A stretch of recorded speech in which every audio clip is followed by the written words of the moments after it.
और मेरे प्यारे प्यारे बच्चों, आप लोग कैसे होंगे? मुझे पता है आप लोग बहुत अच्छे होंगे। आप लोग प्रश्न के साथ साथ बहुत खुश के साथ साथ बहुत अच्छे होंगे। उम्मीद करता हूँ कि जितने भी आपने पढ़ा होगा, रस, हास्य रस, करुण रस या श्रृंगार रस, ये इतने इंपॉर्टेंट थे जो बोर्ड एग्जाम में आने वाले थे और बोर्ड एग्जाम 2026 में वो आएंगे, ये क्लियर है। इसलिए आपको मैं देखो, मैंने बता दिया ना कि जो बोर्ड एग्जाम में आएगा मैं वही अभी बता रहा हूँ बस। उसके बाद आप देख लीजिएगा बोर्ड एग्जाम में वही क्वेश्चन आएंगे, वही उदाहरण। अब मैंने इतना फनी वीडियो में उदाहरण बनाया था कि आप लोग याद हो गया होगा, गाना सुनते मैंने याद हो गया होगा। तो इसी देखिए, आज जो बहुत बच्चों का डिमांड आ रहा, सर थोड़ा सा अलंकार बता दीजिएगा। और जो अलंकार ही केवल ओनली फॉर 10th वालों का है और ही किसी के लिए भी नहीं है। 10th यूपी बोर्ड 2026 में ही आएगा, कोई दिक्कत नहीं, इसको अच्छे से तैयार करना पड़ेगा। आज देखिएगा हम आपको अलंकार, रस तो हो गया था इंपॉर्टेंट इंपॉर्टेंट, बाकी जो और रस है, शांत रस है, रौद्र जो शांत है, विभत्स है, और जो रस है वो सब बताए जाएंगे। लेकिन अभी टाइम इसलिए लिया आप लोगों से कि जो टाइम कम होने के कारण अभी अलंकार जो भी है वो लिखा दिए जा रहे हैं। अब देखिए, आज हम पढ़ाना था, हमको क्या अलंकार पढ़ाना था। एग्जाम में पूछा जाता है ना कि उत्प्रेक्षर अथवा रूपक अलंकार परिभाषा उदाहरण सहित दीजिए। हाँ, या तो पूछेगा रूपक और अथवा उत्प्रेक्षा अलंकार परिभाषा उदाहरण सहित दीजिए, ऐसे पूछा जाएगा। मैं आपको पूरा क्लियर प्रोवाइड करा देंगे। देखो, अलंकार, अलंकार दो शब्द से मिलकर बना है, अलम प्लस कार। अलम माने क्या होता है? अलंकृत होता है। क्या होता है? अलंकृत। अलंकृत माने क्या होता है? आभूषण। आभूषण माने क्या होता है? शोभा। उसके मतलब क्या होता है? सजावट। मतलब सिंपल सी बात है, अलंकार वह शब्द होता है जो किसी सुंदरता को क्या कर देता है? फाउंडेशन जानते हैं हम लोग? एक होता है ना फाउंडेशन, आर्टिफिशियली होता है। जो आजकल देखते हो ना, बहुत शादी ब्याह ट्रेंड चलता है, शादी ब्याह में क्या करते हैं लोग? फाउंडेशन करते हैं ना, जैसे क्रीम पाउडर लिपस्टिक लाली जो भी होते हैं फाउंडेशन में, वो फाउंडेशन की याद। देखो सिंपल सी बात है, जैसे कोई अगर लड़की हो या कोई लड़का हो, अगर दो हम मान लेते हैं, तो एक जो होती है फाउंडेशन नहीं की है, मतलब मेकअप, ब्रेकअप नहीं मेरे बाबू, मेकअप नहीं, ब्रेकअप ले लीजिएगा। जैसे क्या होता है, अगर एक ने मेकअप नहीं किया है और एक ने मेकअप किया है, तो लोग किसको देखेंगे? जिसका मेकअप वाला फेस, क्योंकि लोग जो हम दिखाते हैं लोग वही देखते हैं। तो वही होता है सुंदरता चीज। कोई भी सुंदर चीज जो हम देखते हैं, जो आभूषण होते हैं, आभूषण मतलब वो कई सी होता है, पहनावा होता है। तो ये होता है सजावट। शादी ब्याह होता है, जयमाल से सजता होगा, लोग सजाते हैं, कितना अच्छा लगता होगा, बड़ा फंटास्टिक मन करता है। तो अब देखिए, जो कार माने क्या होता है? करने वाला। क्या होता है? करने वाला, मतलब श्रृंगार को करने वाला, सुंदरता को बढ़ाने वाला। अब इसकी परिभाषा अगर देखा जाए, क्या बोला है? काव्य का वह रूप जो उसकी सुंदरता को बढ़ाए उसे अलंकार कहते हैं। इससे एक सिंपल सी बात, अगर आप ही हैं, अगर आप थोड़ा क्रीम पाउडर लिपस्टिक या फैशन पाउडर जो भी लगा लो अच्छे से, आपकी सुंदरता क्या होती है? सुंदरता क्या होती है? बढ़ जाती है। और सुंदरता बढ़ जाती है तो लोग कहते हैं कितना हैंडसम लगाता है, कितनी क्यूट लग रही है। तभी क्या होता है कि इसमें वो चीज होता है कि ना, जब कोई चीज सुंदरता, किसी सजावट बढ़ा दी जाती है, जो भाव उत्पन्न होता है, वही क्या होता है? हमारा अलंकार। फिर समझिए, अलंकार दो शब्द मिलकर बना है, अलम प्लस कार। अलम माना होता है अलंकृत कर देना, इसके नीचे क्या? आभूषण, जो पहनते हैं आप, जो भी होता है आभूषण, शोभा बढ़ाने वाला, सजावट को। और कार माना होता करने वाला, अर्थात जो सुंदरता को बढ़ा दे, वही होता है अलंकार। परिभाषा, काव्य का वह रूप जो उसकी सुंदरता को बढ़ाए उसे अलंकार कहते हैं। अथवा में दे दिया, मैंने लिख दिया, जो अलंकरण करे उसे अलंकार कहते हैं, अर्थात जो सुंदरता को बढ़ा दे वही क्या होता है? वही अलंकार कहता है। ठीक है ना, इसको आप समझ जाएंगे। तो अलंकार जो बोर्ड एग्जाम में आएगा 10th के लिए, देखो 9th का अलग है, 10th का अलग है। तो जो हाई स्कूल में आएगा मैं वही बता रहा हूँ, बाकी 9th के लिए भी जो अलंकार बच्चे मैं उसको बता दूंगा, कोई दिक्कत नहीं है। इतना हो गया। अलंकार दो प्रकार के होते हैं, शब्द अलंकार, अर्थ अलंकार। तो उसको हम बता दे रहे हैं, लिख दे रहे हैं, समझा भी दे रहे हैं, उसको समझा दे रहे हैं। उसके बाद फिर जो जितने भी अलंकार है आज कोशिश करेंगे वो आपका अलंकार खत्म होने के लिए।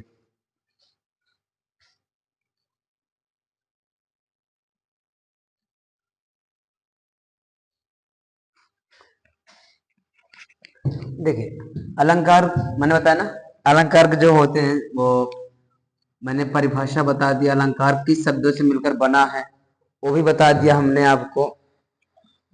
किस शब्दों से मिलकर बना है वो भी मैंने बता दिया। अब यहाँ देखिए मैंने कहा अलंकार के कितने प्रकार होते हैं, दो प्रकार होते हैं। एक देखिए जरा सा, एक होता है शब्द अलंकार, जिसे बोलते हैं हम लोग बाहरी सुंदर। क्या बोलते हैं बाहर, मतलब क्या बोलते हैं, जो सुंदरता जो बाहर की होती है हम उनकी बात कर रहे हैं। और एक होता है अर्थालंकार, मतलब मैंने बताया ये दो तरह माने जाते हैं, शब्दालंकार और अर्थालंकार। तो एक मिनट,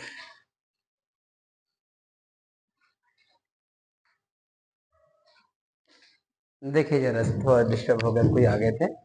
अब यहाँ देख लीजिएगा, मैंने कहा शब्दालंकार होता है एक, अर्थालंकार होता है। शब्दालंकार जो होता है बाहरी सुंदर होता है, बाहरी मतलब जो कि हम सुंदरता दिखाते हैं ना, बाहर चीज मतलब पहनावा चीज या भूषण वूषण पहन के जो होता है उसके लिए कहा जाता है। अब देखो अगर शब्दालंकार की परिभाषा देखें, जहां शब्दों के माध्यम से कविता में सौंदर्य का भाव पैदा हो, शब्दालंकार कहते हैं।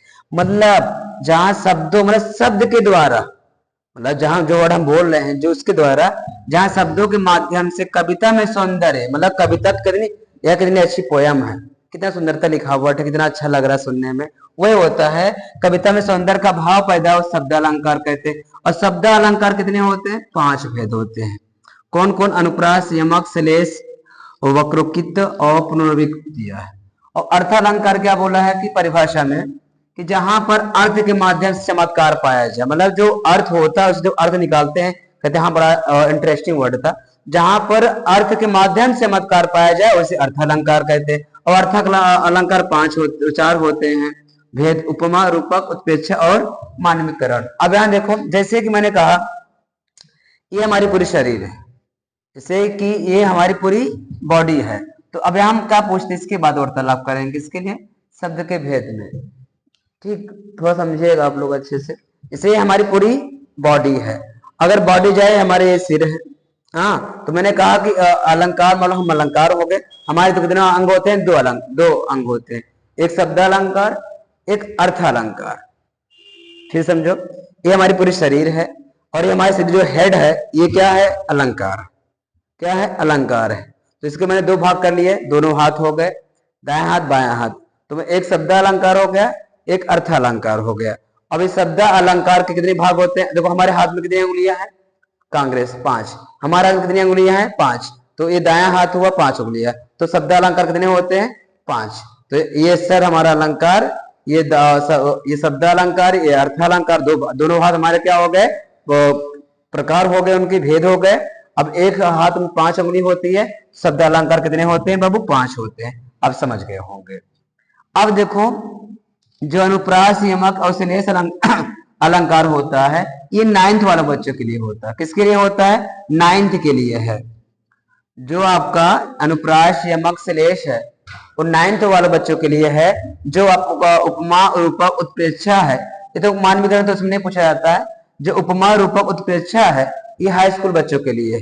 लेकिन ये चीज गलत आप मत सोचिएगा कि पता जो बच्चे 9th में हैं और कुछ महीने बाद 10th में जाएंगे जरूर, 10 में भी जाएंगे, तो उनके लिए बेटर पड़ेगा ना चीज के लिए। इसलिए कहा था कि 9th में 3 दोनों एक ही माना जाएगा। अब इसको दिक्कत नहीं, इसको पढ़ना है। और 10th में ये 3 अलंकार आपको पढ़ना, कौन कौन से, उपमा, रूपक और उत्प्रेक्षा पढ़ना। आई होप मतलब समझ गए होंगे आप लोग इस अलंकार को अच्छे से।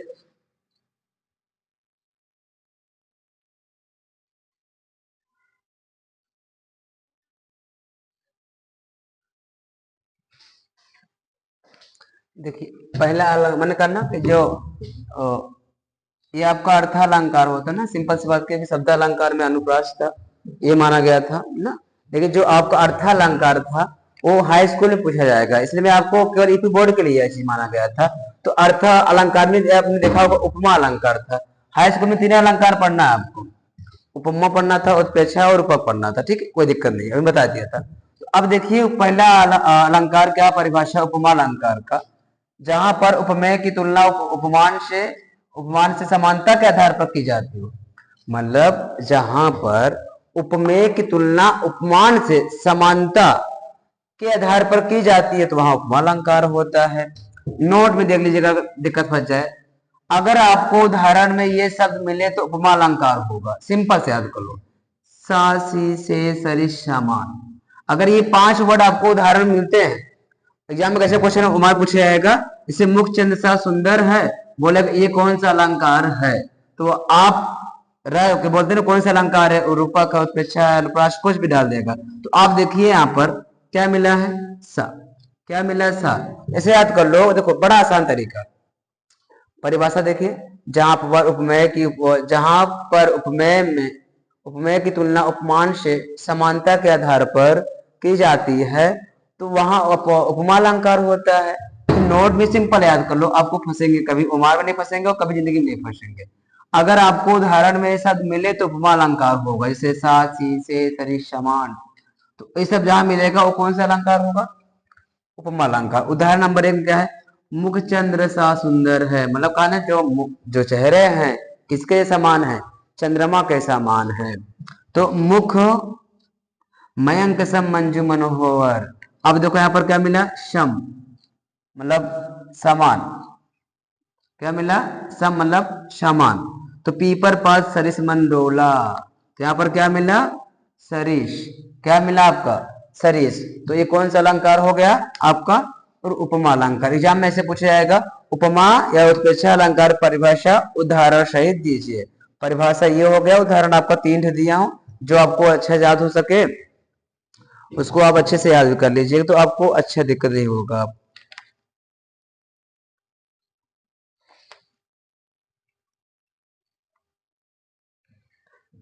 इसको अच्छे से तैयार कर लो। ये आपका उपमा अलंकार है, कोई दिक्कत, ज्यादा टफ नहीं है। अगर आपको लग रहा है टफ है तो इसलिए आपको उदाहरण 3 दे दिए हैं, आप उसको वहीं से भी तैयार कर सकते हो।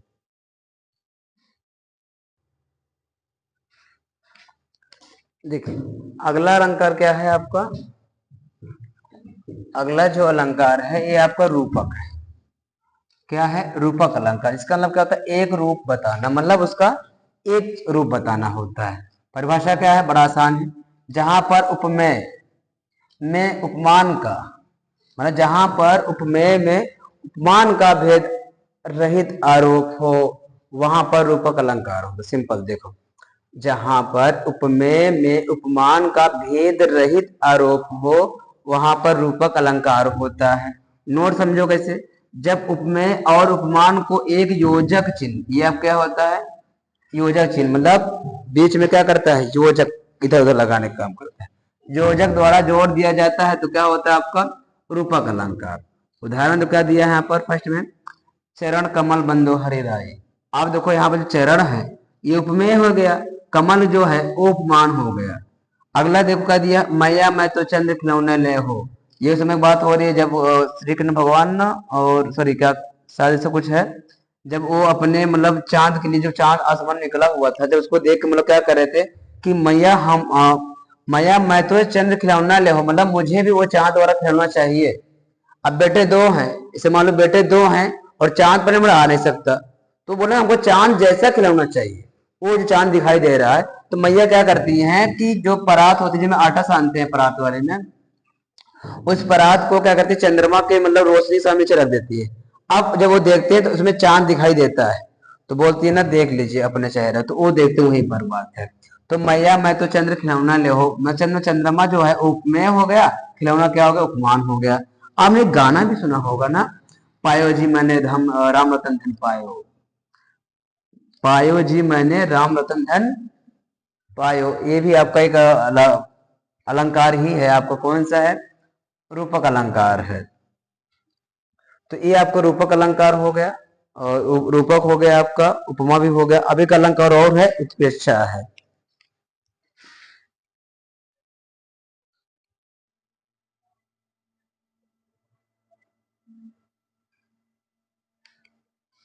देखिए सबसे लास्ट जो है अलंकार वो आपको उत्प्रेक्षा अलंकार है।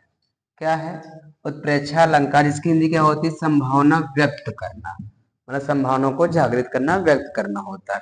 तो इसका परिभाषा देख लीजिएगा, क्या लिखा है, जहां उपमेय में उपमान की संभावना की जाए, मतलब जहां उपमेय में उपमान की संभावना की जाए वहां उत्प्रेक्षा अलंकार होता है।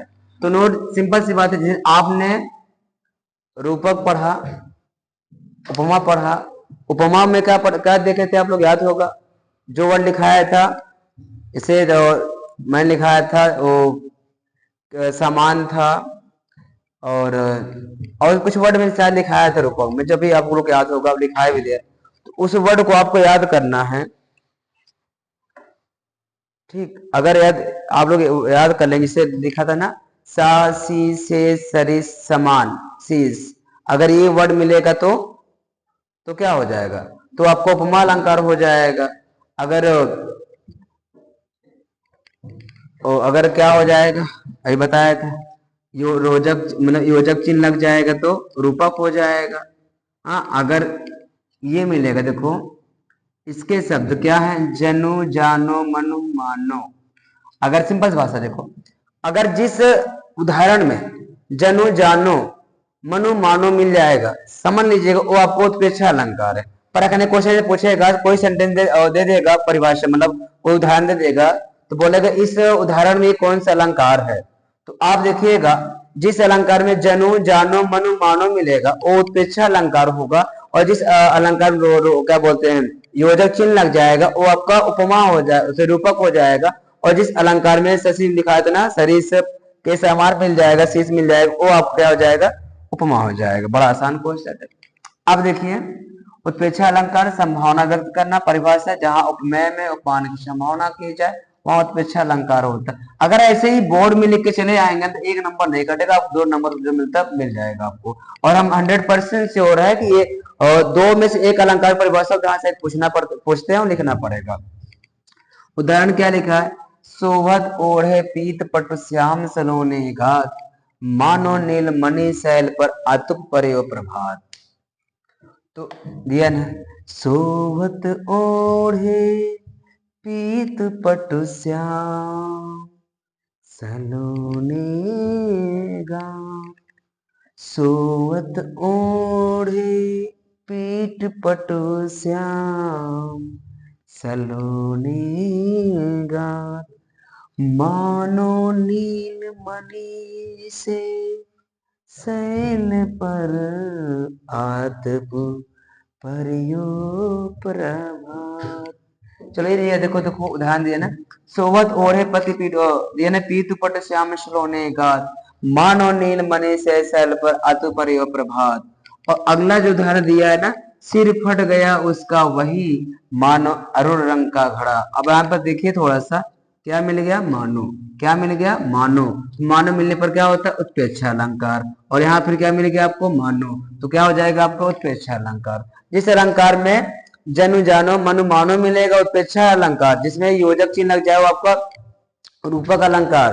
और उपमा में लिखा दिया था ना, इसमें के समान लिखाया था, सा सी से सरिस ये भी लिखाया था, वो आपका क्या हो जाएगा, उपमा अलंकार। आज आपका जो हुआ अलंकार खत्म हो गया। अलंकार को ऐसे ही आपको याद करनी, छोटा है बड़ा इंपॉर्टेंट है, ऐसे ही आप याद कर लीजिए, एग्जाम में आपको ये अलंकार पूछे जाते हैं। तो मैं उम्मीद करता हूँ कि आज का वीडियो छोटा भी है और आपको अलंकार याद हो गया होगा।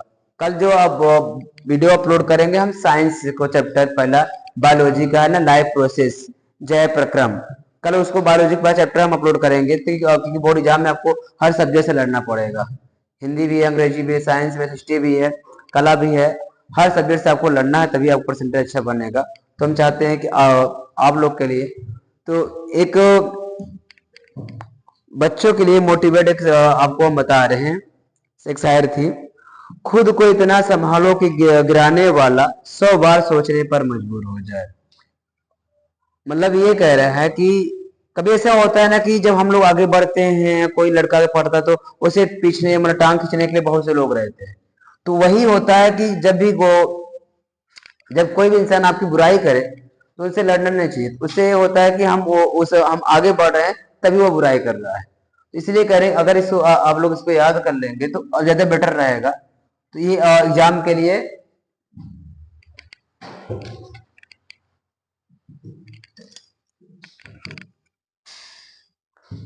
के लिए बहुत ही इंपॉर्टेंट है, जो बोर्ड एग्जाम में आपको आएगा। बताया गया 10 में आपको दिया गया था चैप्टर जो है वो आपको यही है कि 3 अलंकार 10 के लिए था, और बता दिया था रूपक उत्प्रेक्षा और आपका उपमा भी हो गया, मैं एग्जाम्पल उदाहरण सहित दे दिया आपको, हर चीज बता दिया। अगर इसको आप अच्छे से तैयार कर लेते हैं बोर्ड एग्जाम में आपको यही आएगा। आप परेशान ना होना क्योंकि टाइम बहुत कम है, इसलिए हम सोचते हैं कि आपको पेपर में जो चीज आप याद करो वही एग्जाम में आए, इसलिए वो चीज बनाया जा रहा है कहीं बोर्ड में कोई समस्या आपको ना आए।